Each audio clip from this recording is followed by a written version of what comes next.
projector တလုံးဝယ်ထားတဲ့ဆိုရင်လေအကြာကြီးသုံးကျင်ကြတာပေါ့ဒါပေမဲ့သိလားနေတိုင်းလုပ်နေတဲ့အသေးအဖွဲအဖြူအငိုလေးတွေကသူ့တက်တန်းကိုတကယ်ထိခိုက်စေနိုင်တဲ့ဆိုတာကိုလေဆိုတော့ဒီနေ့မှာတော့အဲ့ဒီ projector လေးကိုတက်တန်းရှိသုံးနိုင်အောင်ဘယ်လိုထိန်းသိမ်းရမလဲဆိုတာလေးတွေပြောပြသွားပါမယ်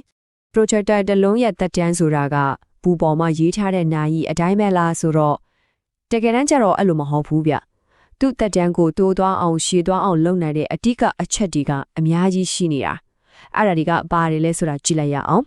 projector တလုံးရဲ့အသက်ကဘာလဲဆိုတော့သူ့ရဲ့ light source အလင်းပေးရဲ့မီးလုံးပါပဲအဲ့ဒီမီးလုံးဘလောက်ခံလဲဆိုတာကသူ့တက်တန်းကိုအထီးကသတ်မှတ်ပေးတာပေါ့ဒါပေမဲ့လေအဲ့ဒါတခုတည်းနဲ့လည်းမပြီးသေးဘူးနေ့စဉ်သုံးစွဲပုံနဲ့ထိမ့်သိမ့်ပုံတွေကလည်းအများကြီးသက်ဆိုင်နေပါသေးတယ်ကဲ projector တွေမှာအဓိကအဖြစ်အမျိုးအစား၃မျိုးရှိတယ် lamp LED ပြီးတော့ laser ပေါ့ဒီ၃မျိုးဘာကြောင့်ကွဲပြားနေလဲဆိုတာသိထားဖို့ကတော်တော်အရေးကြီးတယ်ဘာလို့လဲဆိုတော့သူတို့သုံးတဲ့ light source နည်းပညာပေါ်မူတည်ပြီးတက်တန်းကမိုးနဲ့မြေလို့ကွာသွားလို့ပါပဲ DC ရောင်းဟုတ်တာကြည့်လိုက်တော်တော်လေးကိုကွာနေတာတွေ့ရလိမ့်မယ်ဟိုးအရင်က lamp projector တွေဆိုရင်တက်တန်းကအများဆုံးမှနိုင်6000လောက်ပဲလေအခုခေတ် LED နဲ့ laser projector တွေကြတော့ကြည့်အနည်းဆုံးနိုင်1000ကနေ3000အထိကိုခုန်တက်သွားတာဆိုလိုတာက30ကနေ50အထိပိုပြီးကြာကြာသုံးလို့ရသွားတယ်ဆိုတဲ့သဘောပဲတော်တော်ကြီးကိုကွာခြားသွားတာနော်ဒါတိမဲလားဆိုတော့မဟုတ်သေးဘူး lamp projector တွေမှာလူတွေသိတတိမထားမိတဲ့အချက်တစ်ခုရှိသေးတယ်အဲ့ဒါကဘာလဲဆိုတော့မီးလုံးလဲရတဲ့အခါကုန်ကြစိတ်ပဲမီးလုံးတစ်လုံးရဲ့ဈေးကလေ projector ဝယ်တော့ကဈေးတစ်ဝက်လောက်အထိတောင်ရှိတတ်တယ်ဆိုတော့အစပိုင်းမှာဈေးတက်တာတယ်ဆိုပြီးဝယ်လိုက်ပေမဲ့ရေရှည်မှာကြတော့ပြုပြင်ထိန်သိမ်းစိတ်ကတော်တော်လေးကိုဝင်ထုတ်ဝင်ဖို့ဖြစ်လာနိုင်ပါတယ်ဟုတ်ပြီအခု projector မျိုးစားကိုခဏဘေးဖယ်ထားလိုက်ဘယ် projector မျိုးစားပဲဖြစ်ဖြစ်တက်တန်းတိုးတော့လုံနေတဲ့အဓိကတရားခံနေပြောရရင်တော့ projector ရဲ့ရန်တူတော်တွေအကြောင်းပြောပြမယ်ဒီရန်တူတော်တွေကဘာတွေလုပ်လဲဆိုတော့စက်ရဲ့အစိတ်ပိုင်းတွေကိုဖိအားပေးပြီးပန်ပန်းစေတာပေါ့ဥပမာအပူချိန်ရများနေရင်စက်ကအလုပ်ပိုလုပ်ရတယ်ဖုန်တွေပိတ်ဆို့နေရင်အထက်ကအပူကိုခေါင်းခေါင်းမထုတ်နိုင်တော့ဘူးခဏခဏဖွင့်လိုက်ပိတ်လိုက်လုပ်တာကလည်းစက်ကို shock ဖြစ်စေတယ်လို့ပဲအဆိုးဆုံးကတော့စက်ပိတ်ပြီးတာနဲ့အေးခန့်ချိန်မပေးပဲ plug ကိုဆွဲနှုတ်လိုက်တာပဲဒီချင်းဒီအလုံးကမီးလုံးရိုးတခြားဥစ္စာပိုင်းတွေကိုပါဖြည်းဖြည်းနဲ့ပျက်စီးစေတဲ့အဓိကကြောင်းရင်းဒီပါပဲဒါပေမဲ့တရင်ကောင်းတစ်ခုရှိတယ်ဒီရန်သူတွေကိုပြင်တိုက်ထုတ်ဖို့ကတကယ်တော့သိမခတ်ပါဘူးရိုးရိုးရှင်းရှင်းနဲ့ပုံမှန်လုပ်ပေးရမယ်အလေးကြီးလေးနဲ့တင်ကာကွယ်လို့ရပါတယ်ဒါဆိုရင်ကို projector ကိုဘယ်လိုကာကွယ်ကြမလဲဟောဒီမှာလိုက်လို့ဖို့တကယ်ကိုလွဲတော့ချက်၅ကြိုက်ပဲရှိပါတယ်1 eco mode ကိုအမြဲသုံးပါဒါကမီးလုံးရဲ့အလင်းအားကိုနည်းနည်းလေးပဲလျှော့လိုက်တာဒါပေမဲ့တက်တန်းကိုတော့နိုင်ပေါင်းထောင်နဲ့ကြည့်ပြီးတိုးစေတယ်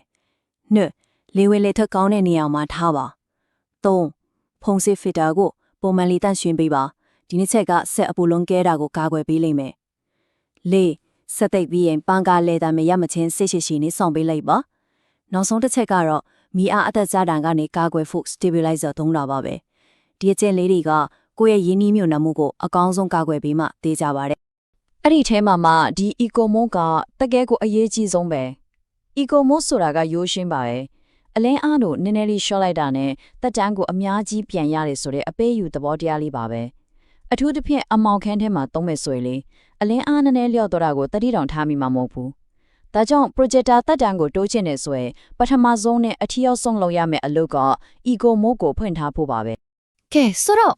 နိုင်ပေါင်းထောင်ချီတောင်းချီတဲ့ပြောင်းနေတာနေ့စဉ်အတုံးမှာဘလောက်အထိခံပါလဲဒီနိုင်တွေကိုလက်တွေ့ကြကြနေ့နဲ့ပြန်တွဲကြည့်ကြရအောင်နိုင်2000ကျော်ဆိုတာဘယ်လောက်များတယ်လို့ထင်လဲဥပမာနော်တနေ့ကို3နာရီစာရုပ်ရှင်တကားကြည့်တယ်ပဲထားနှစ်ပေါင်း18နှစ်ကျော်ကြာကြည့်လို့ရတဲ့အချိန်ပမာဏဗျာ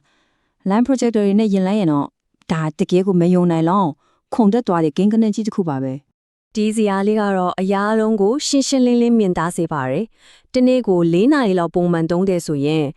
lamp projector က4နှစ်လောက်နေရင်မီလုံး400နိုင်ပြီမဲ့ LED/laser projector ကတော့အနည်းဆုံး10နှစ်ကျော်အထိဘာမှလုပ်ဆရာမလိုပဲ AC သုံးနေလို့ရတော့မယ်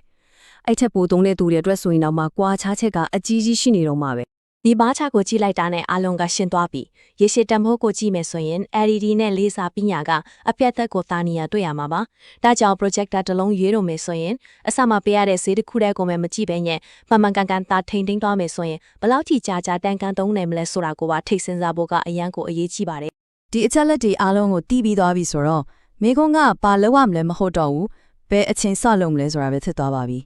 ဒီနေ့ပြောပြခဲ့တဲ့ရိုးရှင်းတဲ့အလေးချင်းလေးတွေကိုအခုပဲစလုပ်လိုက်တာနဲ့ကို projector ရဲ့တက်တန်ကကိုလက်ထဲမှာပဲအပြည့်ပါရှိနေပြီဆိုတာကိုသတိရစေချင်ပါတယ်